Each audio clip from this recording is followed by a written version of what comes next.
So if you consider that based on the research, only about 7% of what we say is interpreted by the actual words is what is interpreted by the other person, the other people. Everything else is interpreted by our tone, our gestures, our body language, and how we move in our stance, as well as the cadence of our tone. So before I get into and share three nonverbal cues that might be taking away from your ability to influence, I want to tell you first, and if you've been around and listened to me for a while, you've heard this many times before, but whatever you're thinking comes out of your mouth. So before we get into these cues, it's extremely important, because these things will impact what I'm talking about, is to get your head straight first.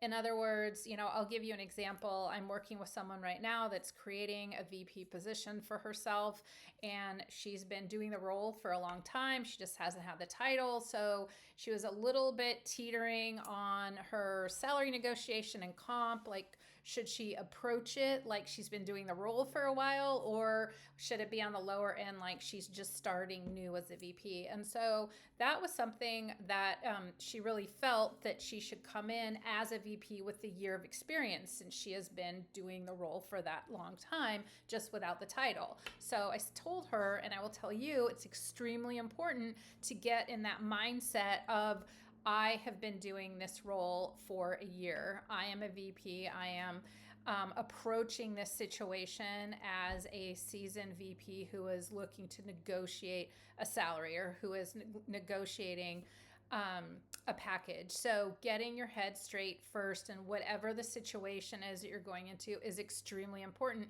because it's very difficult for other people to be confident in us and to gain buy-in and have trust in us when we are lacking confidence in ourselves. So that is the important first step before I talk about any of these things. And so if you want tips, tools, and strategies on that, that will be for another day. I'm glad to share, or you can reach out to me directly.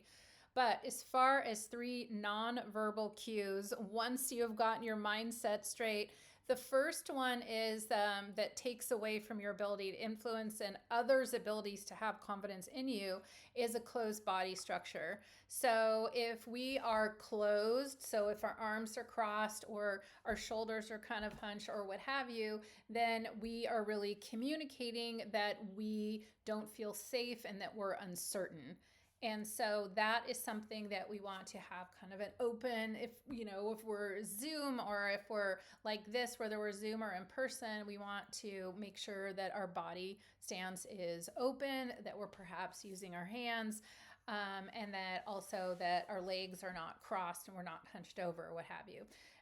The second one is inconsistent or avoiding eye contact. Now, this is a tough one, because sometimes we do this, me included, and we don't even know it.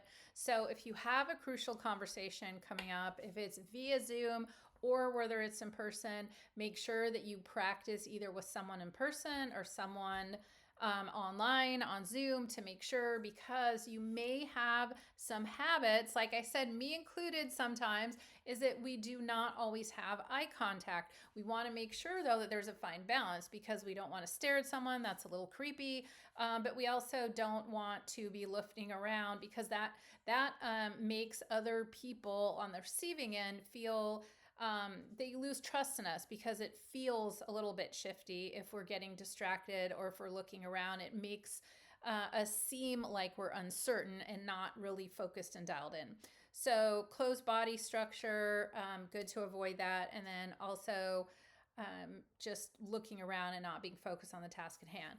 And then also, here's another one that we're probably not really sure that we're doing, and these are micro signs of self-soothing. And so this could be playing with our hair. It could be having hands in our pocket. It could be fiddling with a ring. It could be anything. So be very, very aware and ask yourself, am I doing anything that's kind of self-soothing? Because if it is, it also gets perceived that we are not confident in ourselves, because we are trying really hard to calm ourselves down. So what are some solutions to these things? The first one, like I said, open stance. So if you're via video, then using your hands, being open. And if you're in person, you can do the same.